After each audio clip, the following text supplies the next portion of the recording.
Hi, welcome back to my channel and to the next episode of Jawbone. My name is Manon and I am desperately trying to slightly understand and kind of fix and understand the clues of Jawbone and maybe solve it. We're now at episode 9, like I said. You can watch the previous 8 either through the playlist on my channel. I will also link it down below. And yeah, if you want to follow along, I'm just gonna get it out there right now.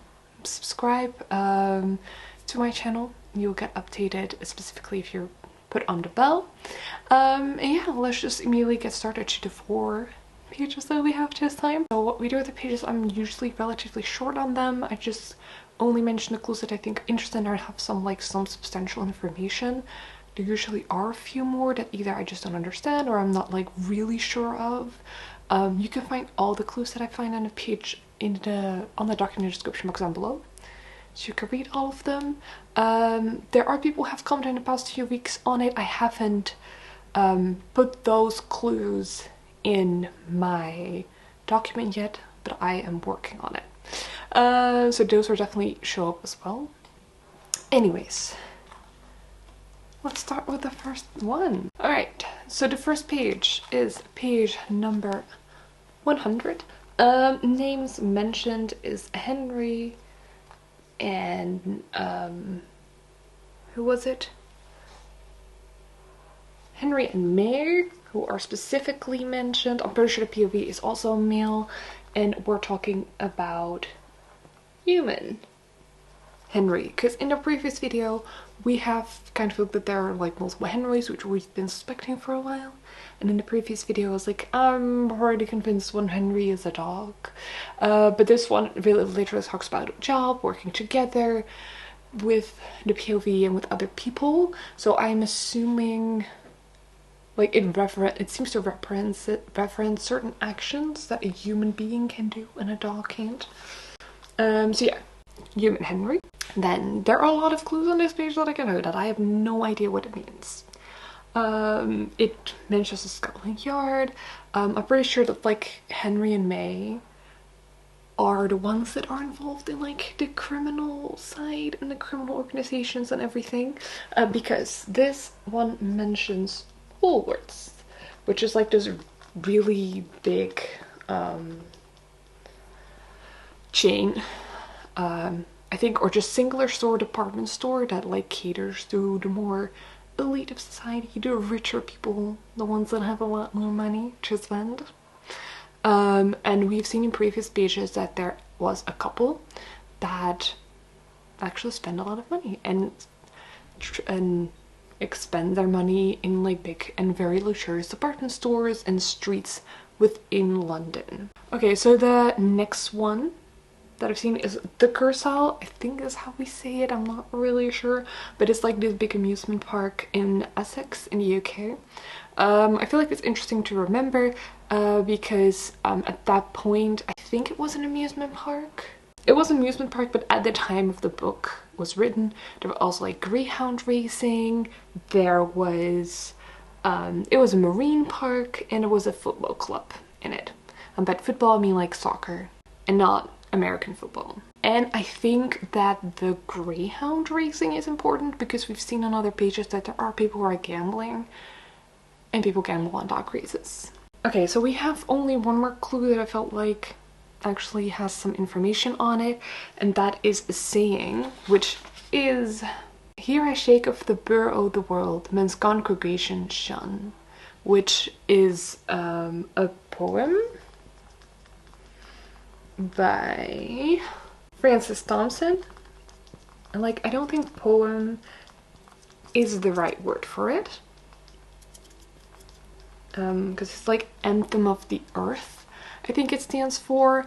And what it means is it talks about the natural way of life from birth until you die, and that kind of describes it. Hence the anthem of the world, anthem of life, everything lives and dies eventually. I feel I couldn't very well piece them all together. But yeah, that's kind of what we have right now. I feel the most important thing is the fact that we can probably relate it to the criminal couple and through the ones that are shopping in the more high-end district. Okay, so on for the next page, which is page 17, which I have right here. So you can kind of see all of the underlining and stuff. Page 17, we have mentions of the names Sawyer, Grace.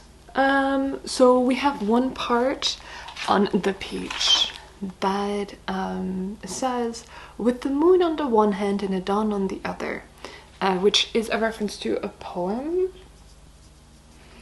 by, I don't know if I'm gonna say this right, Hilaire Belloc. And in that poem, the moon is referencing a daughter and the dawn is referencing the brother. Yes, it could be that there is like a crime or murder committed by siblings, whether they are both perpetrators, whether one of them has passed away, whether one has killed the other. We don't know, but I think it's very interesting to keep an eye out on like certain sibling conversations, possibilities. It talks about a young Sawyer, which is apparently a Scot. I wrote down as a name, but it could just as easily be a Scottish person, a younger Scottish person, which is possible because I think one of the earliest videos, one of the earliest pages we did, we also have references to Scotland and that they might be in Scotland. Then we have Fordor, which is referencing Ford, the car brand. We have Lapsang, which is a tea brand from China. It's specifically a black tea from China. It also talks about or the morning, which is, or I think just the morning. I remember I once received 7 pounds of Lapsang from Grace, or the moaning, very choice, delicate flavor. So moaning and Lapsang are both, I think they're both black tea variants from China.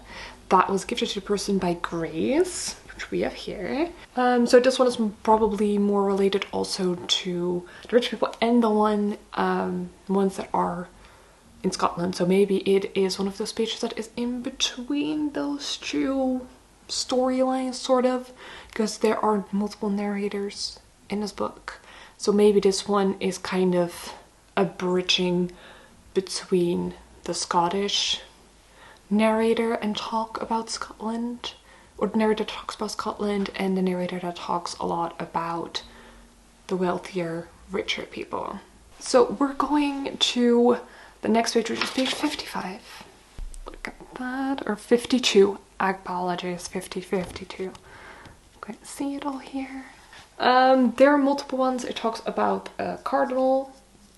We can obviously say that it references either the bird or the one in the Catholic Church, like one of the religious leaders in the Catholic Church.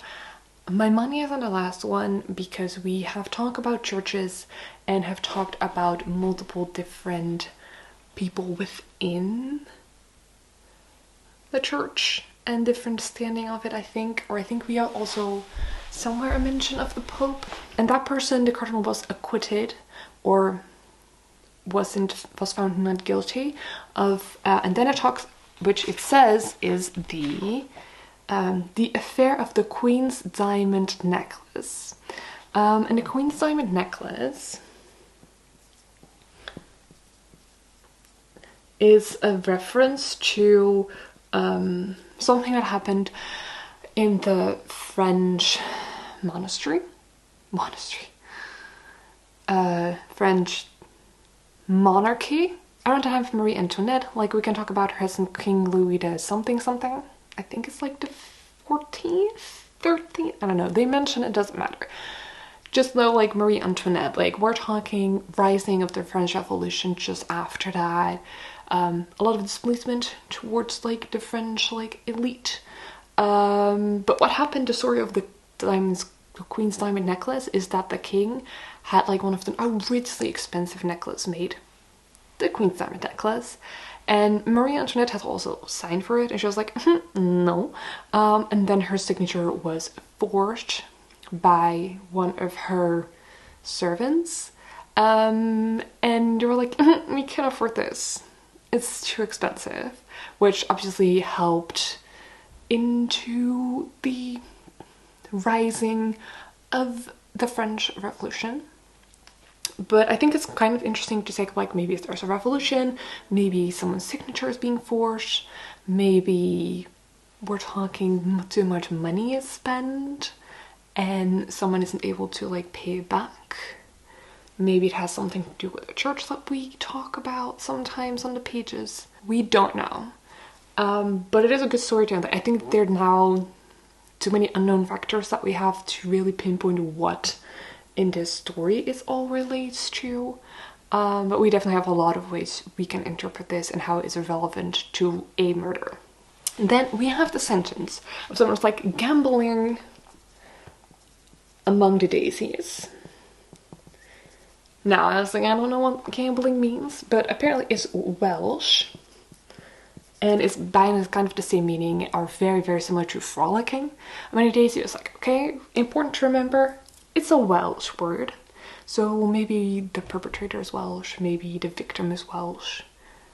Seems very relevant, very important. And also, like, I think it's very interesting that they chose among the daisies, hence because we have a character that's mentioned as Daisy. Maybe she cheated on someone, maybe the narrator is like a past relationship of Daisy, or maybe they just mean the flower daisy, which is also possible. But I feel like in this book